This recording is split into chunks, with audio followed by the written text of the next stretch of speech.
Thank you for visiting Past the Wire TV, the YouTube channel of PastTheWire.com.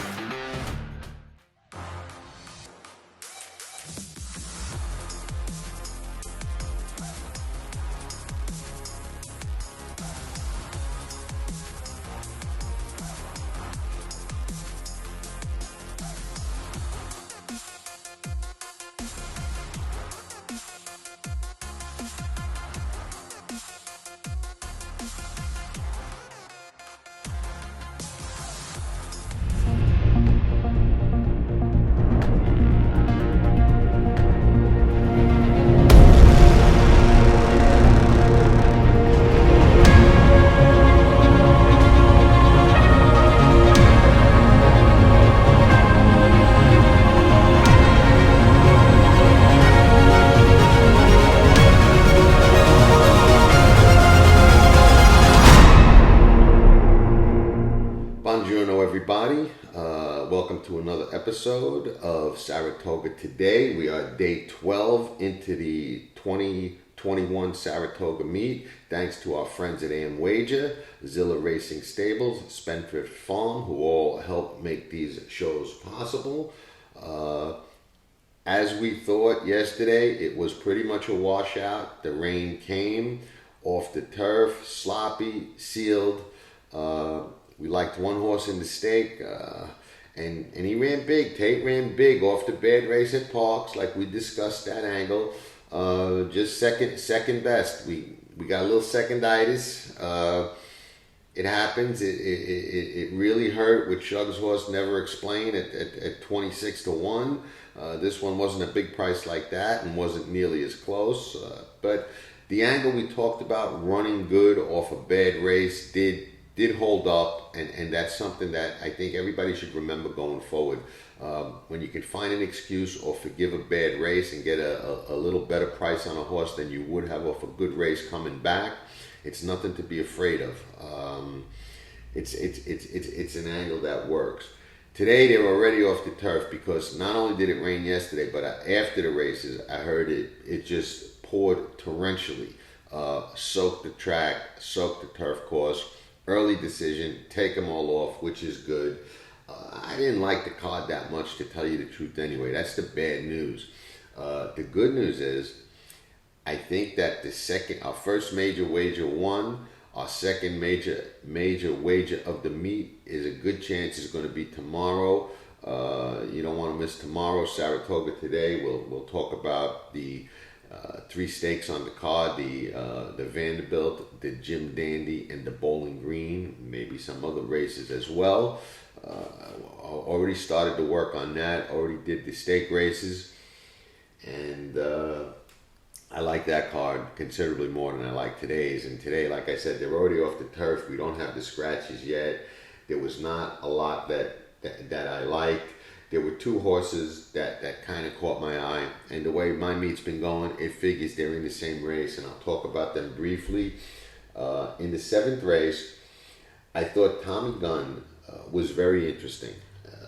Second off a layoff, 8-1 on a morning line, and one of the things I liked about him, if you read the conditions of the race, it looks like, allowance 50,000, which looks like a starter allowance that horses that run for a tag or for maiden claiming of 50,000 or less are eligible to run it.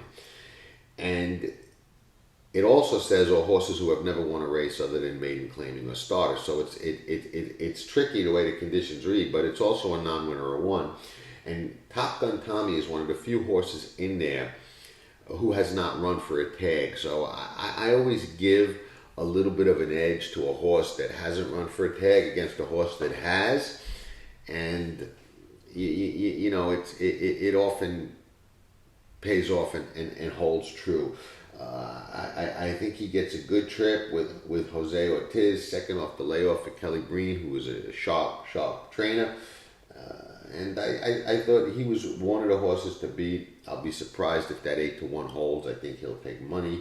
And the other horse I was looking at, of course, in the same race, was Chad Brown's horse Winter Pool, who Ricardo Santana rides. Picked up that mount in Kentucky where Chad had some horses this spring going into the summer.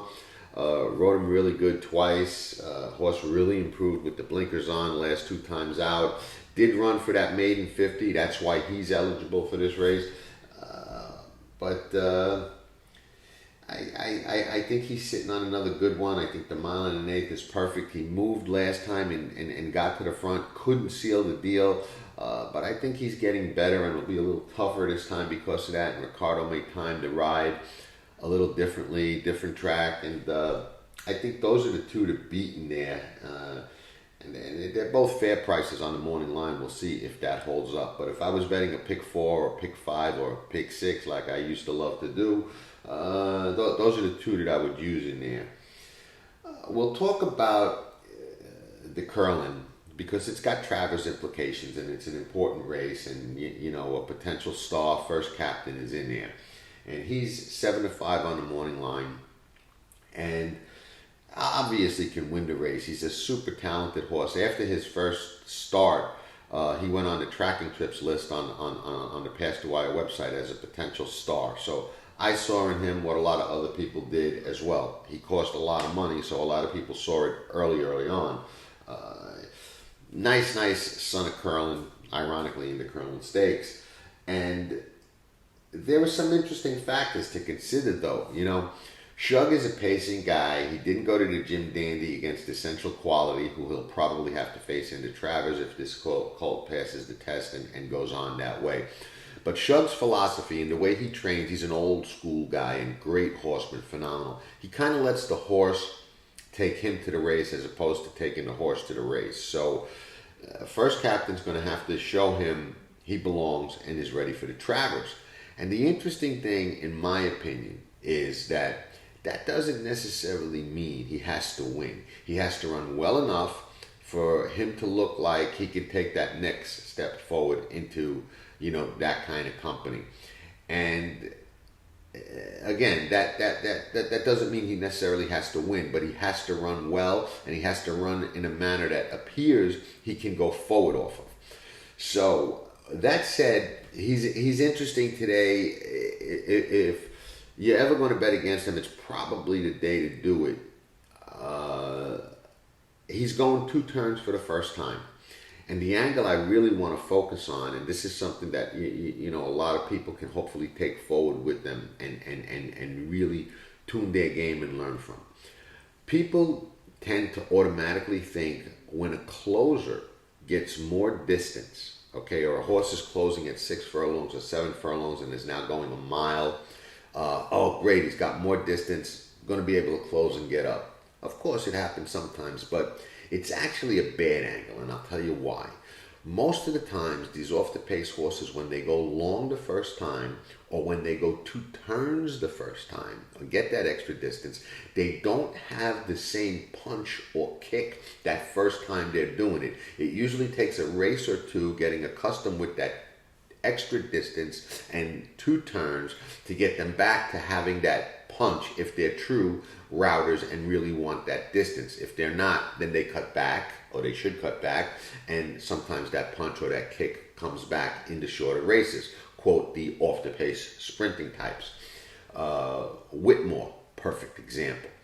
Now, and he runs tomorrow as well. So when you consider that, and you look at a horse like First Captain, who's going to have to come off the pace and do so going 2 turns the first time, so he's going to have that same punch and that same rally after running 2 turns for the first time and getting a little bit more distance, and it's a new thing for him. Is he going to have that strong kick like he had in the 1-turn races?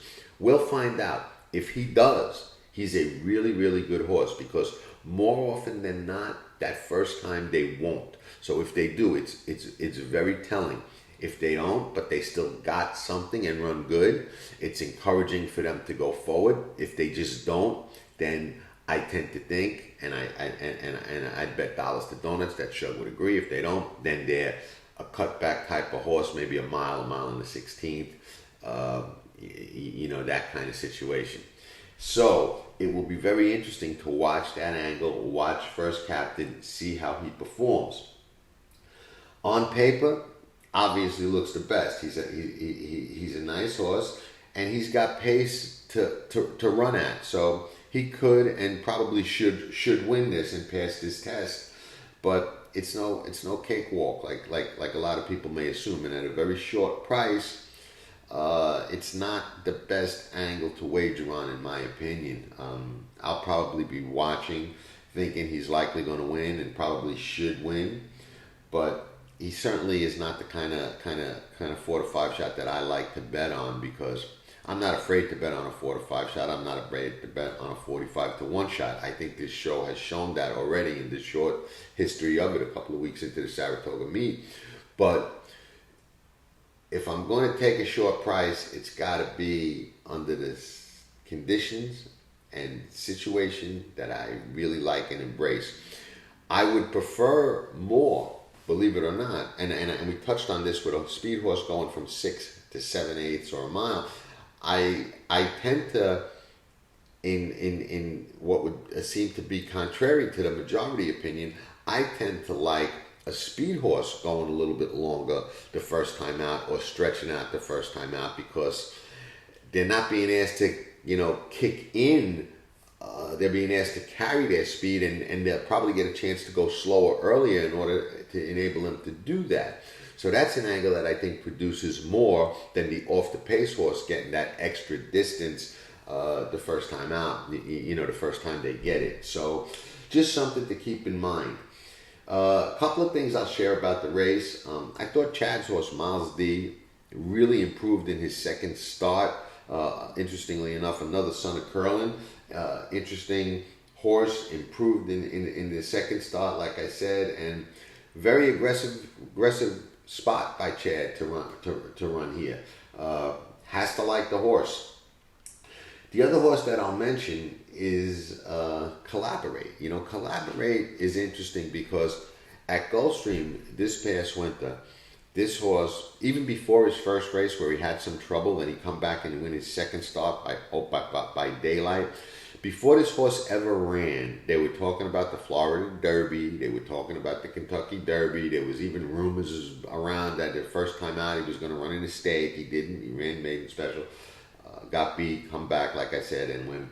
But there was a tremendous buzz around this horse that he was just ultra talented. When he broke his maiden second time out after the trouble trip, it looked like it might be true. I wasn't wild about the way he ran in the Florida Derby or the ride or trip that he got.